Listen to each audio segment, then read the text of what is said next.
Welcome to this edition of Peak Performers Podcast with your host, Thor Conklin. Thor will be sharing the necessary tools, strategies, and psychology you'll need to become a peak performer in any area of your life or business. Welcome to another episode of Peak Performers Podcast. This is episode number 4. I'm your host, Thor Conklin. Today, we will be discussing the second step of 7 of the Ultimate Success Map. Yesterday, we figured out what we wanted. Now it's time to put together an efficient and effective plan. Most people don't even go this far. They may find out what they want or what they think they want or what they're dreaming about, but they haven't put any of that into action. They haven't put any plans to paper. So let's talk about some of the different types of plans. One is no plan. Second one is hope. Well, if hope won't work, maybe if I just pray a lot. Then you have vision. Well, maybe if I just think about it enough. Think and Grow Rich, which, by the way, is a great book, but you need a plan behind it. The next one I call mind plans, and that is I've got it in my mind. I know what it is, but I haven't really put it down to paper yet. The next is written stuff that could get done, but never seems to get done, because there's no structure to it. Next, bad plans. Next one, unrealistic plans. I'm going to save the world in 90 days. I'm going to make $1 billion in the next 2 weeks. The next one I like to refer to as I'm on drugs plan. I have no idea what you were thinking when you put together that plan, but that is not going to work. The next one is an inefficient plan.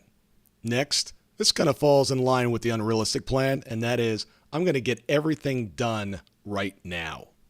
Then you have the plan that gets you somewhere, but not where you intended to go.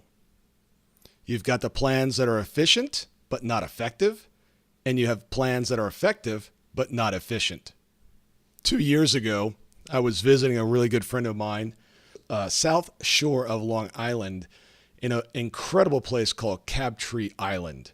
He lives there during the summer with his family, and I go up every year with my son, and we go fishing, and we do a bunch of other water sports. It's a beautiful place.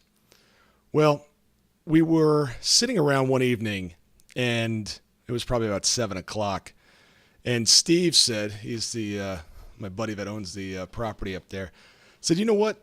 I really, for tomorrow night, I want fresh Mako. That's what I want for dinner. So I said, okay, well, how do we go about doing that? Well, he's fortunate that he has what must be 7 or 8 vessels. 3 or 4 would be adequate for going shark fishing. But we needed to figure out which one we were going to take. We could take the 60-foot Hatteras and burn, I think it burns a gallon a minute or 2 gallons a minute or something ridiculous. You've got the landing craft, which is smaller, more efficient, but it's going to take longer to get out there.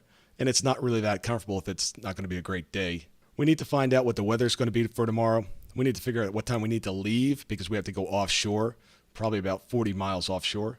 We've got to figure out where the sharks are biting. We've got to figure out the temperature of the water. That really affects shark fishing. We need to figure out what Makos we're biting on at that time of the year. We had to plan the rods, the reels, the tackle. We had to figure out what we were going to have for lunch. We had all this logistical issues that we had to figure out. There was a lot of planning that goes into shark fishing.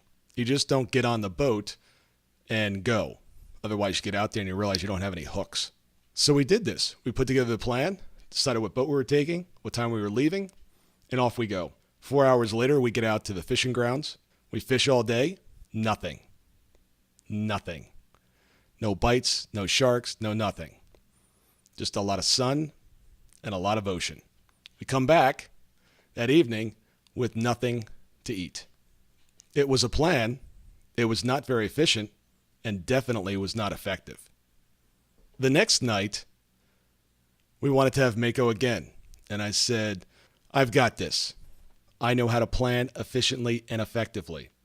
So the next day, I wake up, I go into town, I go to the fish market. You know where this story's going. I give him $30 and I walk out with 2 beautiful Mako steaks that were caught earlier that day. My plan was efficient and effective. Let's talk a little bit about plans. The first step before making any plan is you must know where you're starting from. There is nothing worse than coming up with a plan when you haven't told the truth about where you're starting. It is key. I live in Atlanta, Georgia. I have friends all over the world. And if I asked each of them how to get to Atlanta, each of them would have a different answer, because some would be coming from Europe, some from South America, some from Canada, and some from the West Coast. So I would get a different answer if I asked them how to get to Atlanta. They would give me a different mode of transportation, but the direction in which they would travel would be completely opposite. You must know where you're starting from. Here is the problem that so many fall into, and that is they don't tell the truth. If you're significantly overweight and you say, I just have a few pounds to lose, your plan is going to be significantly different.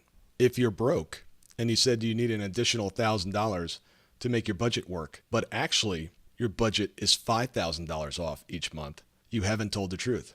And even when you form that plan to get the extra $1,000, you're still going to be in the hole. I know at times telling the truth is not easy, but it's absolutely imperative that you get real and you tell the truth. Otherwise, your plans will not get you to where you want to go. I'm not quite sure what's worse, not having a plan and not getting to where you want to go, or actually having a plan and being based on something that wasn't real. A couple of more points about a plan. It needs to be written.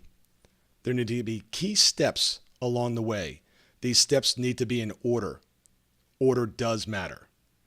You need to list what resources, money, people, knowledge, skills, and tools that you're going to need. You need to be realistic with the amount of time that it's going to take to accomplish these steps.